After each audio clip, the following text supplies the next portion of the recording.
3 start.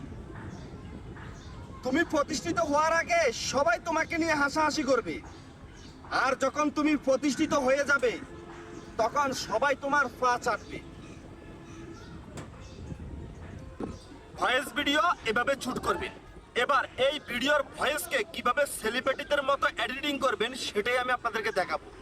এই ভিডিওর voice editing করার জন্য আপনাদের প্রয়োজন হবে ক্যাপকাট অ্যাপস। যদি আপনার মোবাইলে ক্যাপকাট অ্যাপস না থাকে আপনি গুগল প্লে স্টোর থেকে ইনস্টল করে নেবেন। এবং আপনার ভয়েস ভিডিওর সাথে যদি আপনি ভালো একটা ব্যাকগ্রাউন্ড মিউজিক অ্যাড করতে চান, আপনি টিকটকে সার্চ বারশনে গিয়ে সার্চ দিবেন ব্যাকগ্রাউন্ড মিউজিক, সেখানে আপনি অ্যাভেলেবেল ব্যাকগ্রাউন্ড মিউজিক পেয়ে যাবেন। সেখান থেকে ব্যাকগ্রাউন্ড মিউজিক আপনি ডাউনলোড করে নেবেন।